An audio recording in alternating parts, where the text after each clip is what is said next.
ત્યારબાદ આજના કાર્યક્રમના અધ્યક્ષ મહોદય, ગુજરાત સરકારના કૃષિ અને પંચાયત વિભાગના મંત્રી મહોદય પરમ આદરણીય બચુભાઈ ખાબડ સાહેબના સન્માન માટે દાહોદથી ઉપસ્થિત જિલ્લા પ્રાથમિક શિક્ષણાધિકારી પરમ આદરણીય મયુરભાઈ પારેખ સરને હું વિનંતી કરું છું કે સરનું પુષ્પગુચ્છ અને શાલ ઓઢાડી સન્માન કરશે.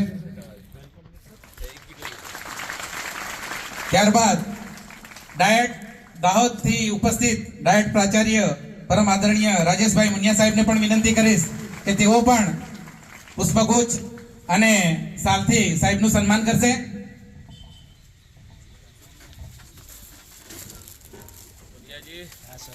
આપણા તાલુકા પ્રાથમિક શિક્ષણાધિકારી પરમ આદરણીય ગઢરિયા સાહેબને પણ વિનંતી કરું કે તેઓ પણ મંત્રી સાહેબનું સન્માન કરશે.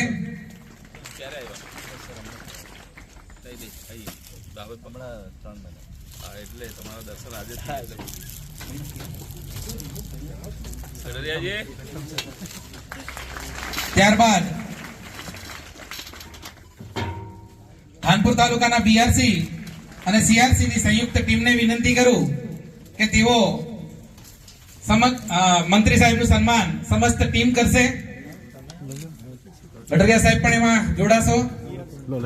શિક્ષણની ધાનપુર તાલુકાની સમસ્ત જે ટીમ છે એ ટીમ ખાબડ સાહેબને પુષ્પગુચ્છ, શાલ અને ભોરિયું પહેરાવી સન્માન કરવા જઈ રહી છે, ત્યારે આપણે તાળીઓ પાડીશું.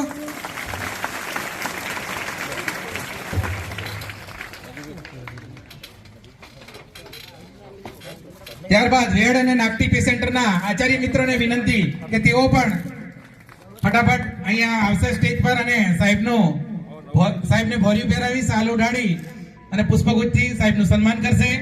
વેડ અને નાગટી પગાર કેન્દ્રના શિક્ષક મિત્રો સર આપનું સન્માન કરવા જઈ રહ્યા છે, ત્યારે અમે હર્ષની લાગણી અનુભવીએ છીએ.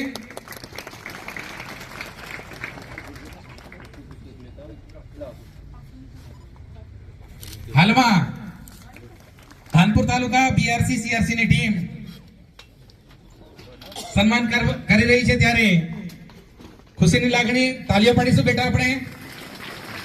હવે પછીથી રેડ અને નાગટી પગાર કેન્દ્રના શિક્ષક મિત્રો તરફથી સાહેબને ભોરિયું પહેરાવી શાલ ઓઢાડી અને પુષ્પગુચ્છથી સન્માન કરવા જઈ રહ્યા છે, ત્યારે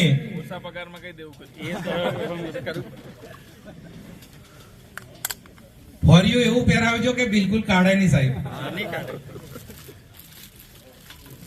ના પાડી છે હમણાં મુખ્યમંત્રી.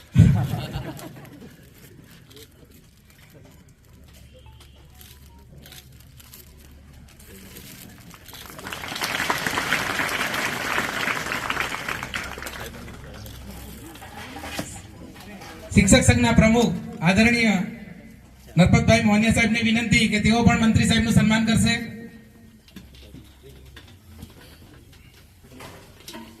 ત્યારબાદ શિક્ષક સંઘના પ્રમુખ મંત્રી